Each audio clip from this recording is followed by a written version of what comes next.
This is the future of Africa. In this program, we focus on Horn of Africa's political, economic, and socio-cultural aspects. Let's share our vision, hopes, and professional critics. All views are stemmed. Stay with us.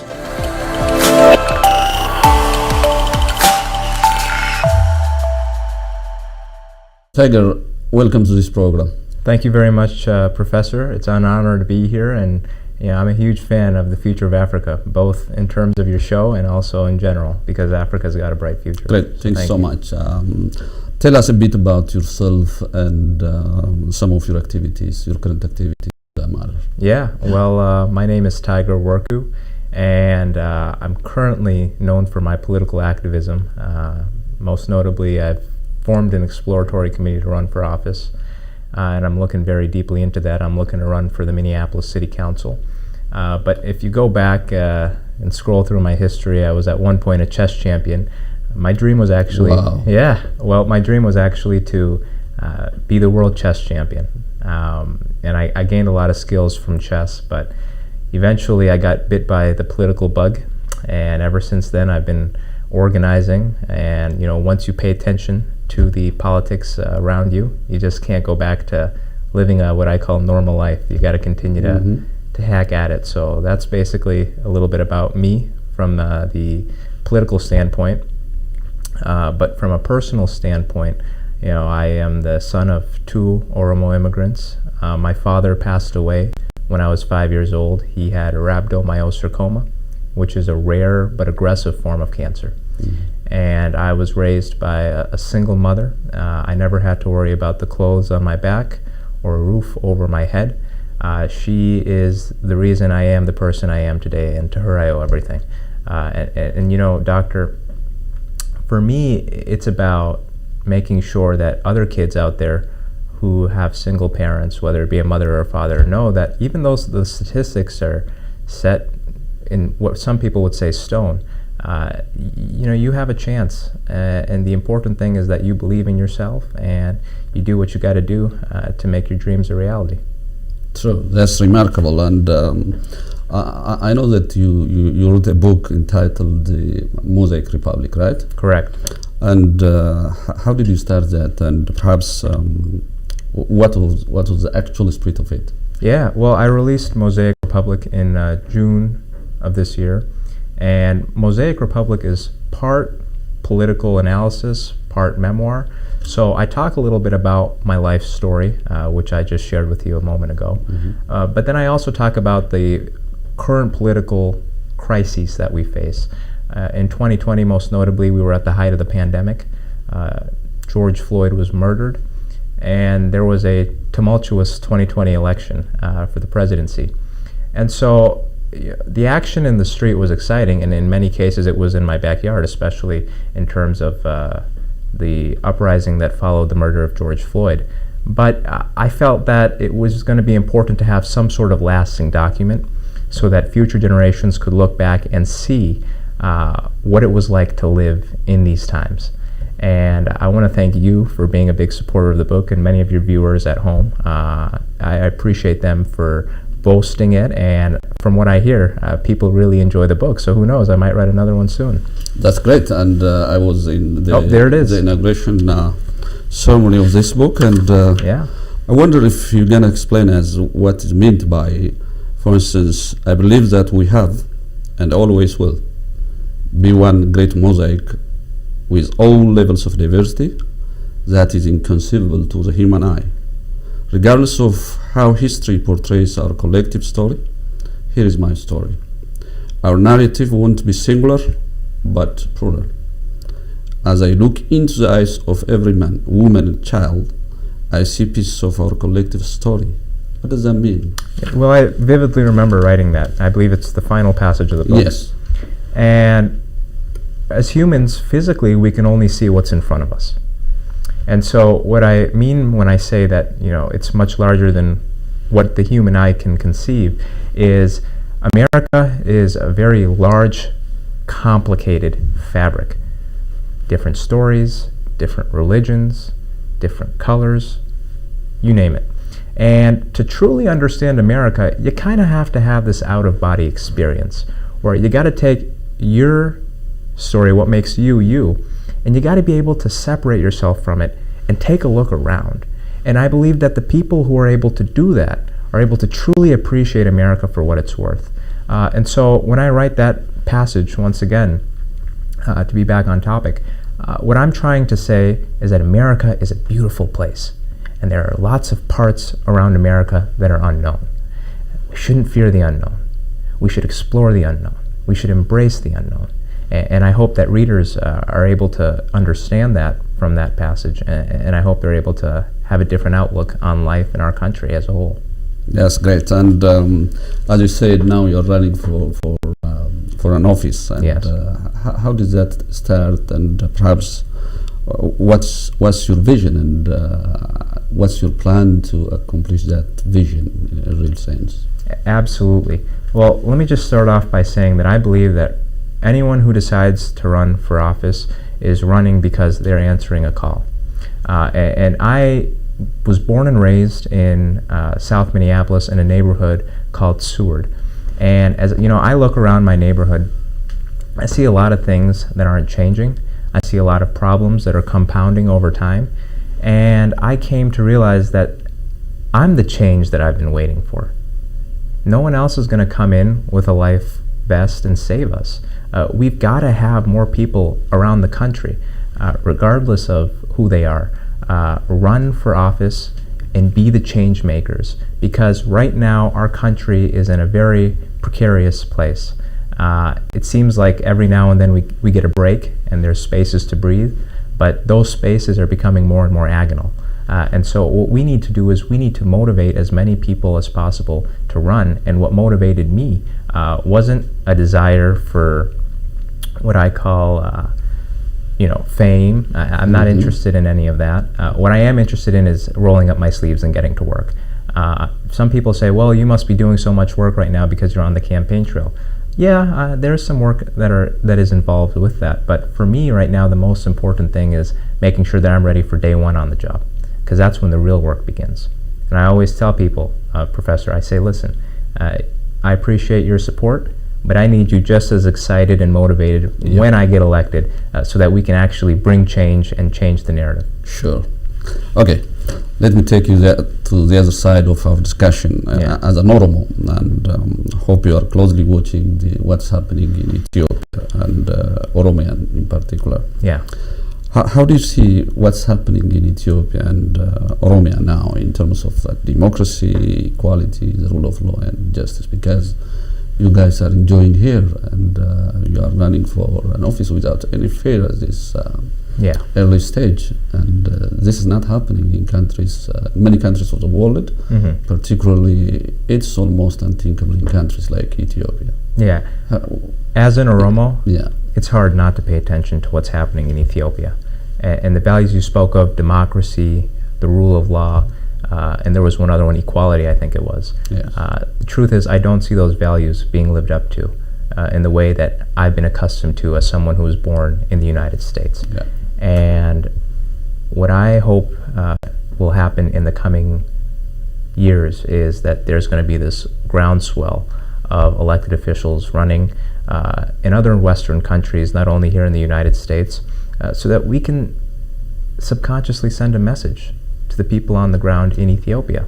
You know, this is what democracy looks like. These are the values that we enjoy. And if it's possible here, then it's possible anywhere. You just have to have the will. Wow. So let me add more on that. In Ethiopia, obviously, in Oromia, as a person closely watching it, people tend to believe in military solutions and political solution. And personally, I believe in a political solution instead of military solution, which is very destructive. Now, the country is immersed into a deep war, and everywhere you see destruction. And what's your advice, and how do you see that as a person who belongs to that origin? You know, I'm reminded of a song by Edwin Starr. It's titled War. And the chorus goes, war, what is it good for? Absolutely nothing. And I believe that war is an option that shouldn't be used unless all other options have been exhausted. And I'm going to quote the Prime Minister on this when he said, after receiving the Nobel Peace Prize, which I believe was, presumptuous, but that's just my opinion. But he said, war is the epitome of hell. And I agree. Indeed. War is the epitome of hell. But what I do is I take that then and I'd say, well, if war is the epitome of hell, then why are you unleashing it on your own people? That is the question that must be asked in terms of the situation in Ethiopia. It is simply not okay to prison your political opponents. It's not okay to use tools of the state to control what is supposed to be democratic elections, and essentially it is not sustainable. And that's what we're seeing. That's why there's so many crises in that country. I think that Ethiopia has great potential, but what we need to understand is that that potential will not be realized until every citizen is able to live up to their full potential, economically, politically, and until there is an understanding amongst the citizenry. That is key. There must be an understanding amongst all of the citizenry. Ethiopia is a big country. There's over 100 million people in it. All it takes is one little mistake for things to go boom. And that's what we're seeing. We're seeing the compilation of a bunch of mistakes happen. Right. As you know, on top of the ongoing war, deep crisis actually, there are problems aggravating this, like drought and famine, like corruption, absolutely, and inflation, and basically people living there, particularly people living in Oromia, are demanding for help at this stage, particularly in relation to what's happening in terms of drought and famine. Yeah. You have a message to the diaspora and the international community in this regard? Yeah. Well, the final piece there was inflation. And that's very personal for me because in this country we dealt with an inflation hike. The annual inflation rate in America is about 8%, and it jumped to 9%, and you saw how chaotic things were. The price of gas was up, the price of food was up. There pretty much wasn't an aspect of our economy that wasn't affected by inflation. If you look at Ethiopia, they're looking at about a 32% inflation rate. 32%. Yeah. That's insane. I can't even imagine what's happening on the ground. And so what I would say to the people in those drought-stricken areas is that help is on the way. I know that we've been doing a lot of things here on our end. And I also want to say that I am deeply moved by their resilience. Even though in some ways they may look to us for inspiration, really, I look to them for inspiration. And I just want to say that I hope that things get better, and I'm praying every day, as I hope everyone else is. I'm praying for a solution to all these issues. Thank you, Tiger, and let me take you to the election thing. And the election have never been fair and free in countries like Ethiopia in general, and in Oromia, national regional state in particular. I feel that you serve as a model to the use of Oromia, Gero and Kari of the Oromo people, as you are running for an office at this age. What's your age? 20. Yeah. So I hope they have a lot to learn from you. Wow. What do you think they can learn from you? From your experience and your courage and commitment, and taking the initiative to go into that kind of tough competition. Absolutely. Yeah. Well, I always tell young people when I speak with them that you don't necessarily need to write a book. You don't even need to run for office. But what you need to do is you need to find something you like, and you need to work on it. Why not be the best at what you do? Be humble. Mm-hmm. Know where you need to work on. Make sure that you are committing yourself, because mediocrity is something that is common in society. We must boast excellence. Now is the time for our community to really step up, to invest in young people as well, and to show what it means to be an Oromo. This is the age of the Oromo. That's what I believe. What a confidence, and I like your expression. And let me check your attachment to the Oromo and Oromia, perhaps to that country as a person of that origin. Okay. It's going to be a test. Like, all right. I'm gonna give you. Here we go. Yeah. So, my first question is, what is the capital city of Oromia? Finfinne. Wow. Boom. And the second question is, what is the name of the language spoken by the Oromo people? Afan Oromo. Afan Oromo. Yeah. Wow. Now, what is the name of a well-known artist and activist murdered in, I guess, 2020? Hachalu Hundessa. Hachalu Hundessa. Yeah. Okay. What's the name of a well-known lawyer murdered in 2021? Abdul Jafar. Abdul Jabbar. That's great. Yeah. Yeah. What's the name of the largest national regional state of Ethiopia? Oromia. Yeah, both in terms of coverage and the total population. That is Oromia.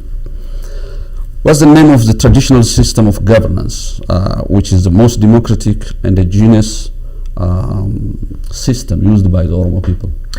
The Gada system. The Gada system. And what I will just say is, I do not believe that the Gada system is looked upon as it should be by outside groups. Sure. I've been researching it, and I'm still researching it to this day. And when you look at the Gada system, that was the framework for democracy. It was the framework for democracy. And so we've got to give credit where credit is due. And that's another reason why I'm proud to be Oromo, because that is the system that originated from our people. Wow. Thanks so much. Final question. Okay. What is the name of the upcoming festival, Thanksgiving of the Oromo people? Iricha. Iricha, man, that's A+.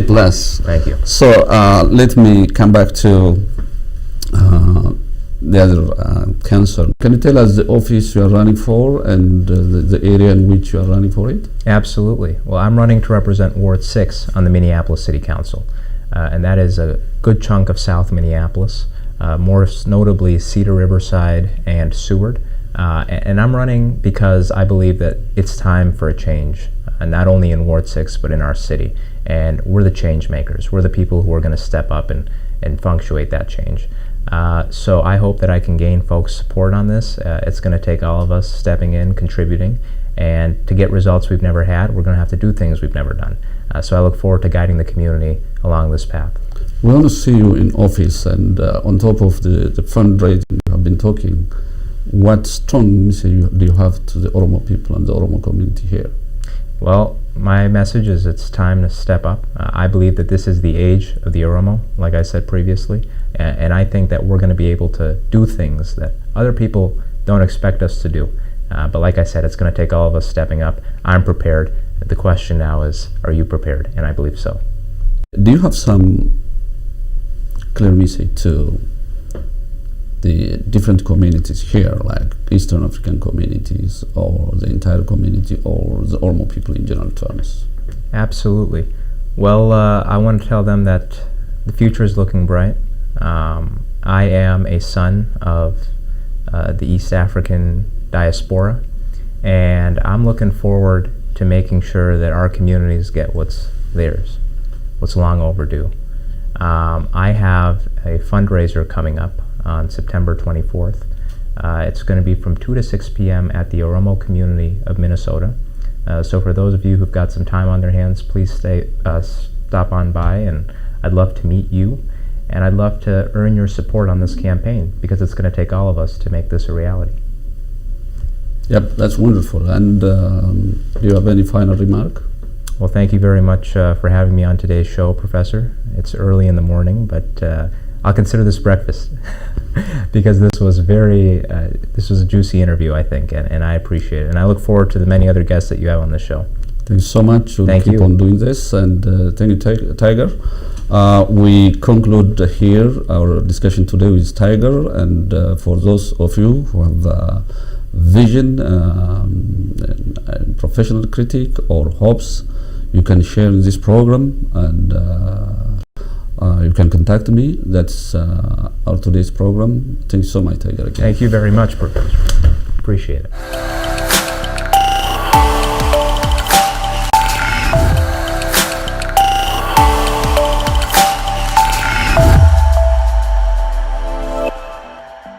this is the future of Africa. In this program, we focus on Horn of Africa's political, economic, and socio-cultural aspects. Let's share our vision, hopes, and professional critics. All views are esteemed. Stay with us.